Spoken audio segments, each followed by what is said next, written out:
Good morning dear student.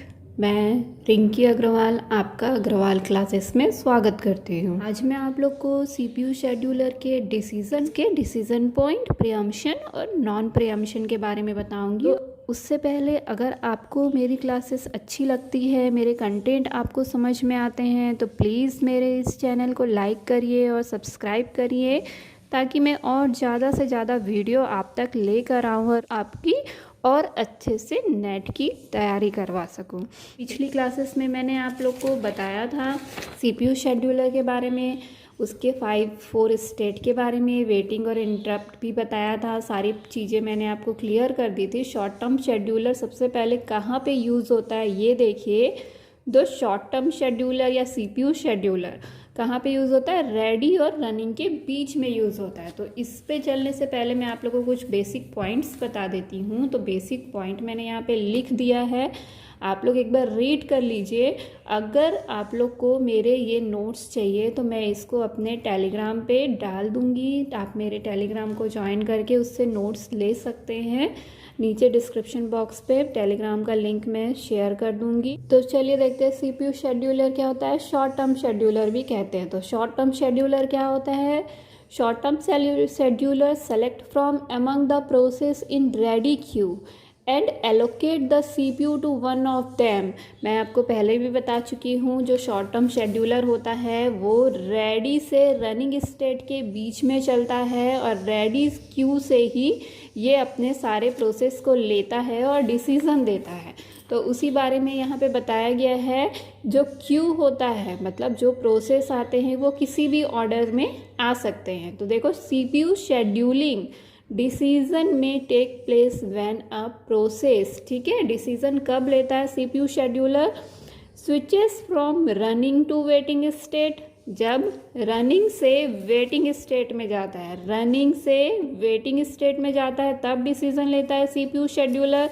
उसके बाद switching from running to ready state, जब running से रेडी स्टेट में जाता है तब डिसीजन लेता है CPU scheduler. Switching from waiting to ready state, जब वेटिंग से रेडी स्टेट में जाता है तब सीपीयू शेड्यूलर क्या करता है? डिसीजन लेता है। और सारे जब प्रोसेस कंप्लीट हो जाते हैं तब उसको क्या करता है? टर्मिनेट करता है, डिसीजन लेता है कि हाँ ये प्रोसेस कंप्लीट हो गया, मैं इसको अब टर्मिनेट कर दूँ। तो ये जो सारी चीज़ें हैं, ये जो 4 स्टेट है, ये हमारा बताता है नॉन प्रीएम्प्टिव शेड्यूलिंग को, ठीक है।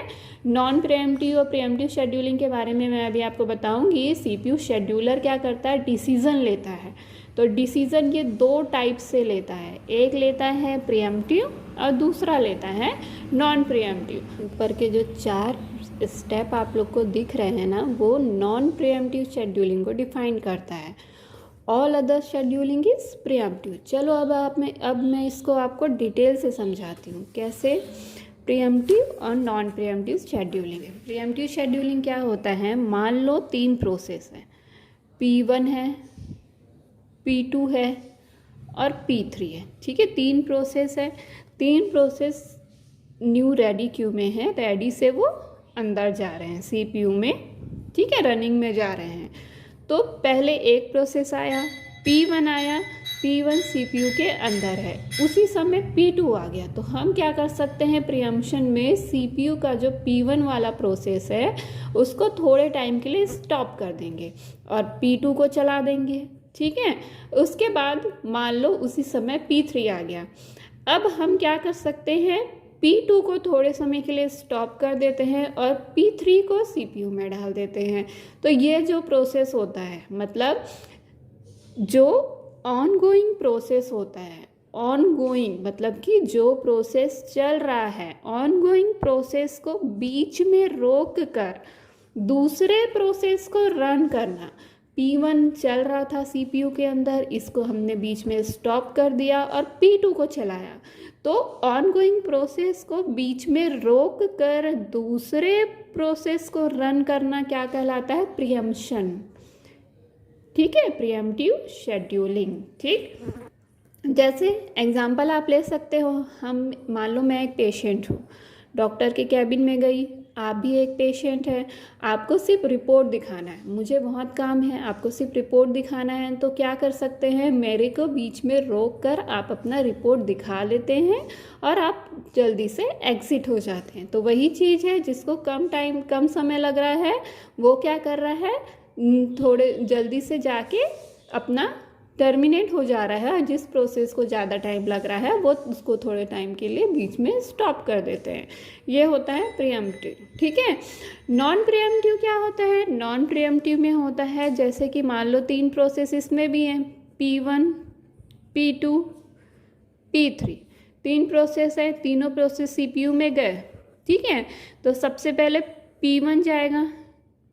P1 जब तक टर्मिनेट नहीं हो जाता, ठीक है, नॉन प्रीएम्प्टिव में P1 जब तक टर्मिनेट नहीं हो जाता P2 नहीं जा सकता। जब तक P1 है तब तक सबसे पहले P1 जाएगा, फिर P1 जब टर्मिनेट हो जाएगा तब P2 जाएगा, फिर P3 जाएगा। जैसे इसमें हम होटल का भी एक एग्जाम्पल के थ्रू याद कर सकते हैं। मान लो में जाते हैं, खाना खाने होटल में जाते हैं, जो P1 है उसमें सिर्फ 2 कैंडिडेट है। ठीक है, 2 है, 2 लोगों को बैठा के होटल में खाना खा रहे हैं। अब मान लो P2 प्रोसेस आया, P2 में 5 लोग हैं। ठीक है, 5 लोग हैं। अब जब ये 2 लोग खाना खा रहे हैं, होटल में सीट अवेलेबल नहीं है, तो ये 5 को वेट करना ही पड़ेगा जब तक ये 2 का या फिर किसी अदर बंदे का टेबल खाली ना हो जाए। ठीक है, अगर हम ऐसा नहीं कर सकते ना, होटल वाले ऐसा तो नहीं कर सकते कि मान लो ये 2 ही है, इससे हमको ज़्यादा फ़ायदा नहीं हो रहा है, 5 है, ये 5 खाएंगे तो हमको ज़्यादा फ़ायदा होगा करके ये 2 को बीच में स्टॉप कर देंगे और ये 5 को 2 की जगह में बैठा देंगे। ऐसा तो नहीं कर सकते उन लोग। तो ये एग्जाम्पल के थ्रू आप याद कर सकते हैं नॉन प्रीएम्प्टिव और प्रीएम्प्टिव। जनरली स्टूडेंट को दिक्कत होती है प्रीएम्प्टिव और नॉन प्रीएम्प्टिव को याद करने में। प्रीएम्प्टिव में क्या होता है, नॉन प्रीएम्प्टिव में क्या होता है। तो आप एक चीज़ याद रखिएगा, ये ट्रिक है कि प्रीएम्प्टिव को आप लोग एज अ पेशेंट और डॉक्टर से कंपेयर कर लीजिए, नॉन प्रीएम्प्टिव को एज अ आप होटल मैनेजमेंट से कंपेयर कर लीजिए। ठीक है, तो आपको आसानी से याद हो जाएगा कि प्रीएम्प्टिव शेड्यूलिंग क्या होती है और नॉन प्रीएम्प्टिव शेड्यूलिंग क्या होती है। ठीक है, समझ में आया प्रीएम्प्शन और नॉन प्रीएम्प्शन।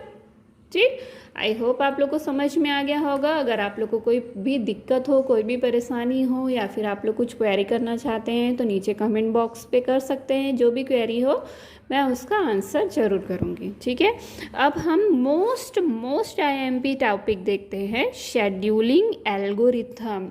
इसी से हमारे सारे एग्जाम्पल्स बनते हैं, शेड्यूलिंग एल्गोरिथम से ही सारे एग्जाम्पल बनते हैं, और यही मेन आपके नेट JRF के क्वेश्चंस में आता है।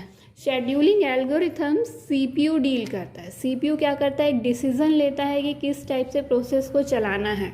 तो वो जो प्रोसेस हो जिसको CPU चलाना चाहता है उसको किस टाइप से चलाएगा, उसके लिए कुछ एल्गोरिथम्स होते हैं। तो CPU शेड्यूलिंग एल्गोरिथम में सबसे पहला एल्गोरिथम आपका होता है FCFS, first come first serve. ठीक है, जो पहले आएगा वो पहले पाएगा। दूसरा होता है SJF, शॉर्टेड जॉब फर्स्ट, मतलब जिसको सबसे कम टाइम मिला है वो सबसे पहले जाएगा, और जो सबसे ज़्यादा टाइम का है वो सबसे लास्ट में जाएगा। तीसरा है आपका प्रायोरिटी शेड्यूलिंग। चौथा है आपका राउंड रॉबिन।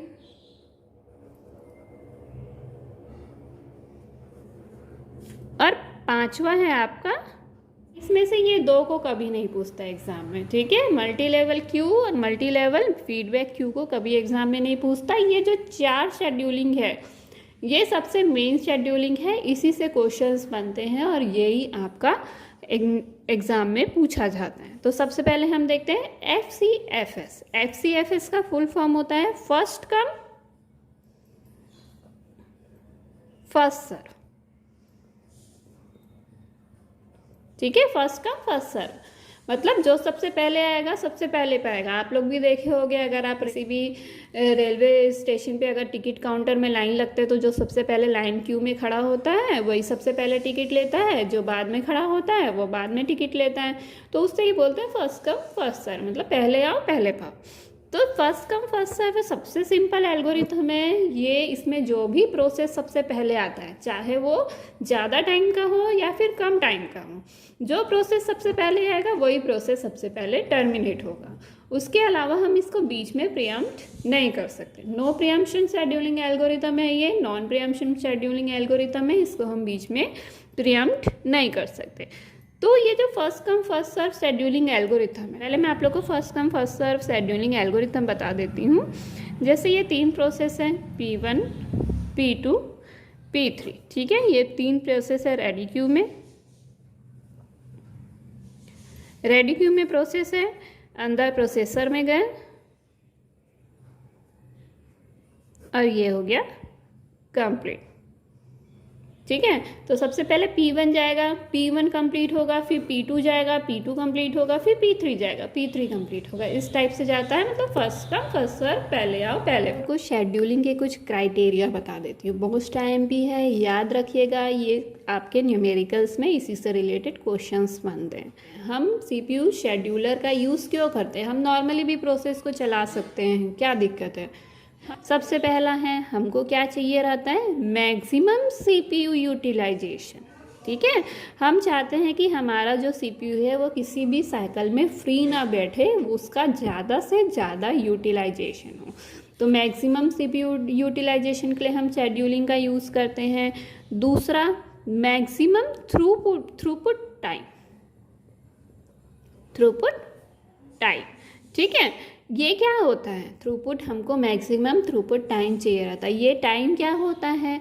इसका मतलब होता है total number of process completed per unit time. मतलब एक यूनिट टाइम में टोटल कितने प्रोसेस कंप्लीट हो रहे हैं उसको बोलते हैं मैक्सिमम थ्रूपुट टाइम। तीसरा हमको चाहिए रहता है मिनिमम टर्न अराउंड टाइम। अब टर्न अराउंड टाइम हमको मिनिमम क्यों चाहिए रहता है? टर्न अराउंड टाइम का मतलब होता है amount of time to execute a particular process. Amount of time to execute a particular process. हम एक पर्टिकुलर प्रोसेस को कितने टाइम में एग्जीक्यूट कर रहे हैं उसको बोलते हैं टर्न अराउंड टाइम। चौथा होता है मिनिमम वेटिंग टाइम। आप कितने समय में प्रोसेस को वेट करना पड़ रहा है, मतलब प्रोसेस आया, अराइवल पे पहुंचा, अब उसके एग्जीक्यूशन के लिए उसको कितने समय वेट करना पड़ता है उसको बोलते हैं मिनिमम वेटिंग टाइम।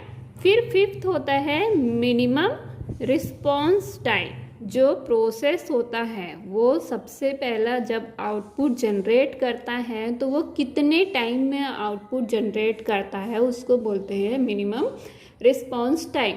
इसको मैं आपको एक डायग्राम के थ्रू समझाती हूँ, देखना 1 मिनट में आपको याद हो जाएगा कि क्या चीज़ क्या होती है। मोस्ट टाइम भी है, आप लोग अच्छे से इसको देखिए, अच्छे से इसको पढ़िए।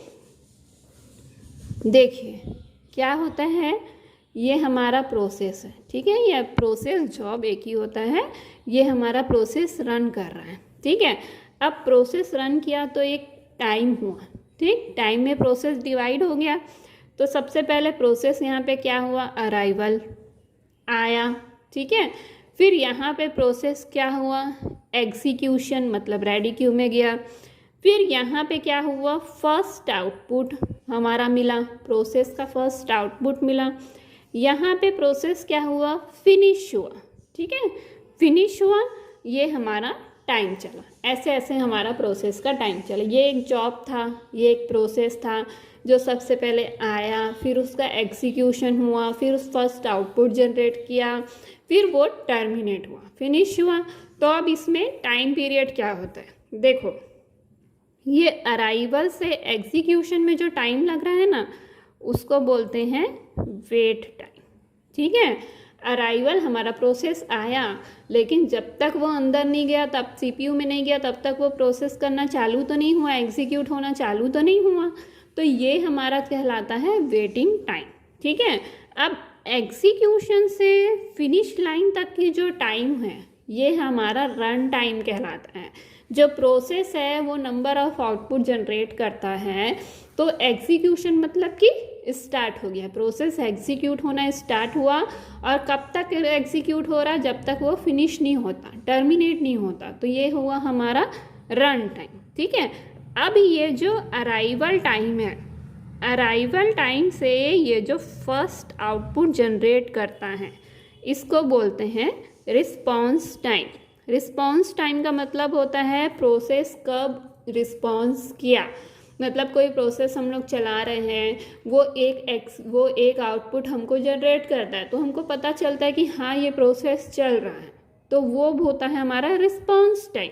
ठीक है, फिर ये अराइवल से जो फिनिश लाइन तक का टाइम है, उसको बोलते हैं हम लोग turn around time. Turn around time का मतलब पहले भी बताई हूँ, number of process completed per unit time. मतलब एक प्रोसेस जब से आया है और जब तक फिनिश नहीं हो जाता, उसको हम बोलते हैं टर्न अराउंड टाइम। तो ये जो चीज़ है, इसको आप लोग एकदम अच्छे से रट लीजिए, यही आपके आगे काम आने वाला है। ठीक है, आप लोग जितने भी शेड्यूलिंग एल्गोरिथम के न्यूमेरिकल सॉल्व करेंगे, न्यूमेरिकल्स बनाएंगे, ये आपको यूज़ होगा। आज की क्लास को यहीं पे फिनिश करती हूँ। कोशिश करूँगी कि एक ही क्लास में आपके ज़्यादा से ज़्यादा कंटेंट कवर हो। आज मैंने आपको प्रीएम्पशन नॉन प्रीएम्पशन के बारे में बताया, शेड्यूलिंग एल्गोरिथम के बारे में बताया, और ये सबसे मेन आपका शेड्यूलिंग एल्गोरिथम के कुछ पॉइंट्स है। सही है, तो कल की क्लास में हम न्यूमेरिकल सॉल्व करेंगे, फर्स्ट कम फर्स्ट सर्व और शॉर्टेड जॉब फर्स्ट के कुछ न्यूमेरिकल मैं आप लोग को कल की क्लास में सॉल्व कराऊंगी। तो आई होप आपको आज की क्लास अच्छी लगी। अगर क्लासेस पसंद आए तो प्लीज़ इसको लाइक और सब्सक्राइब करिए, मेरे चैनल को ज़्यादा से ज़्यादा लाइक करिए, ताकि मैं ज़्यादा से ज़्यादा आप लोग को नेट की तैयारी करवा सकूँ। Thank you.